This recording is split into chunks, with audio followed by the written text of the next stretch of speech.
This is the story of how Okey Pokey changed my life. Like most Yorkshire families, we only play Okey Pokey every Christmas Day. Amazingly, I've met people that have never played it, so I'd best explain how you play Okey Pokey. But before I tell you how it made me who I am today, you might need to know just exactly the rules and how to play Okey Pokey. Now, you don't need much in the way of props for Okey Pokey, but I do recommend you have more than 2 people playing it, as if you only have the 2, you'll know who you're poking immediately. No guessing goes on or anything. Now, you'll need a rolled up newspaper, like this. This is one I made myself, and it's you can see how firm it is. And you'll need a blindfold.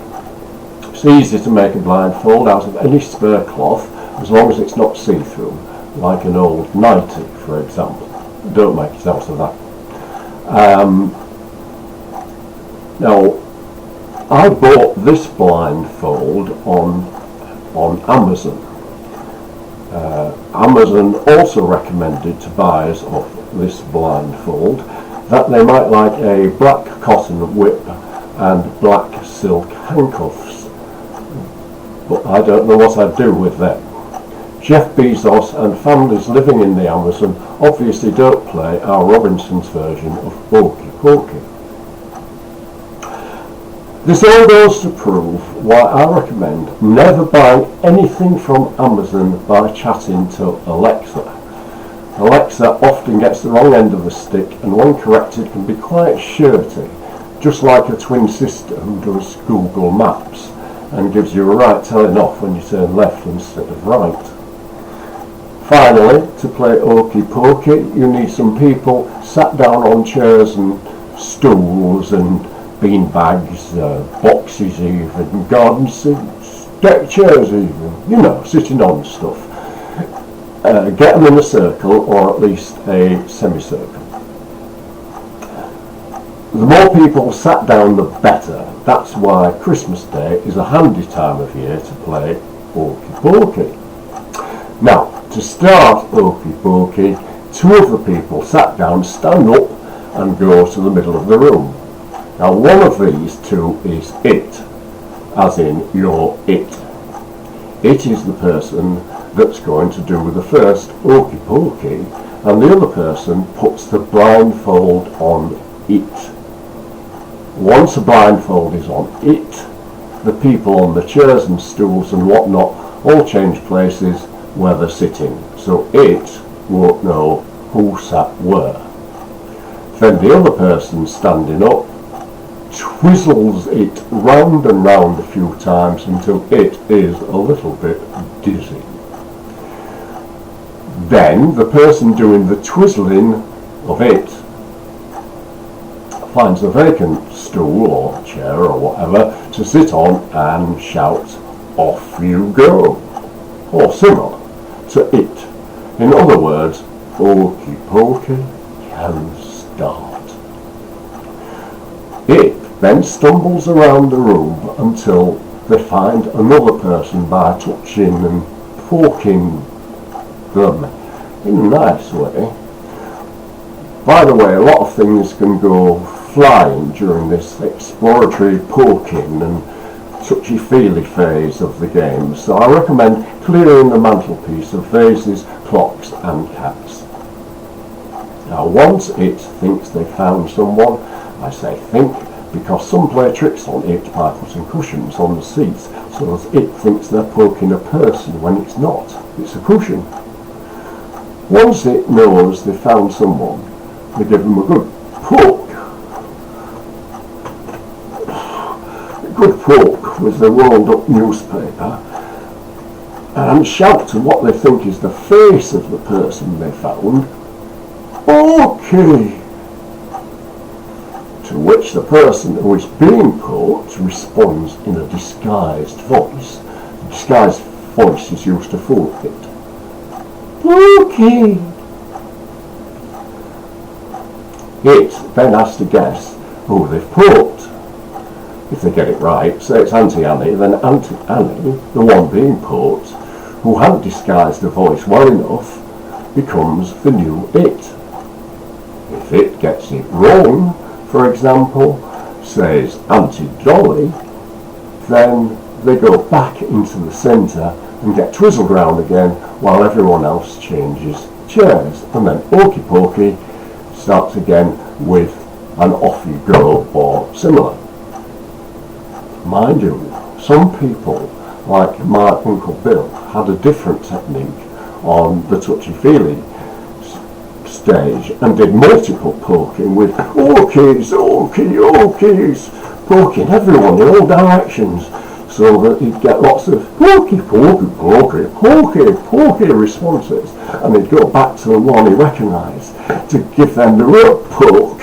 Okey, he'd go and recognise their pokey. Smart, eh? Now, you've got to get the hang of the game. I hope you've got the hang of the game. I can tell you why Okey Pokey was a life-changing experience for me. I was about 9 years old, and as usual, we're about to play Okey Pokey on Christmas night. At this time, I didn't like Okey Pokey. Naturally, I love it now, but then I found it really tricky to play. You see, I was very clumsy, couldn't judge distances, had bad hearing, and never knew where sounds were coming from. Bit of a handicap with Okey Pokey. Still have, in fact, all those things. In fact, I never have been a success as a professional Okey Pokey player. Many years later, I found out I was in the bottom 3% of the population for spatial awareness. It's called dyspraxia. Now, dyspraxia is why I gave up riding bikes and gave up driving cars. It's why I fall off stages during my shows, and it's why posh blokes in blazers ban me from playing on their golf courses. So, because I was lousy as Okey Pokey, which I love now, did I mention that? Christmas at the Robinsons wouldn't be the same without Okey Pokey. And I also got hurt crashing into walls and falling over feet and dogs. And because I didn't like being with my relatives, we only saw them at Christmas, I especially wasn't keen on these tiddly, heavily perfumed ants that kept hugging me to their bosoms. And because I wanted to go away and play with my Christmas present toys in my bedroom and stuff myself with my selection box. I wasn't old enough to be on the chocolate wine diet, so I wasn't doing that for fitness reasons. I was just eating my chocolates in my selection box just for greed. So I needed to find a way to stop the Okey Pokey. I needed to be a little bit enterprising, if I might say it. Now, I had local knowledge to wreck the game. I knew that my Grandma Robinson, to give her full name, who lived with us, never changed seats from the normal comfy chair that she always sat in during Okey Pokey or ever. She was always in the same place in the room in the corner. This wasn't because she was ill or infirm, she was just bone idle. Now I knew that if I could somehow find the wall, stagger along to the corner where Grandma Rob was in her chair, then I could attack her by poking her with a rolled up newspaper and going, Okey, Okey, Okey, Okey, Okey, Okey, Okey, Okey, Okey. And however disguised her voice was, Okey, I know it was my grandma. And after about 5 minutes of poking and poking, I'd say, it's Grandma Rob. Of course it was.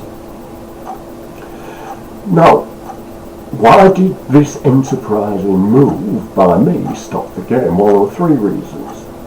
One, my mum was always very protective of Grandma Rob, especially her welfare, and didn't like rough games anyway. My mum, or Grandma Rob, I suppose. Grandma Rob would Secondly, Grandma Rob would refuse to leave her chair to be it because she was born idle. And she was a bit breathless by this time, being orchid and pokey. And thirdly, even if someone else volunteered to be it, they'd quickly find my grandma again, as would any other it, and the game would become pointless. So those are the three reasons Okey Pokey just, fell into disarray, really. It was stopped. I got to go to my bedroom and do just what I wanted to do, and I learned that you can always change the way the game is played so you get out of what makes you happy.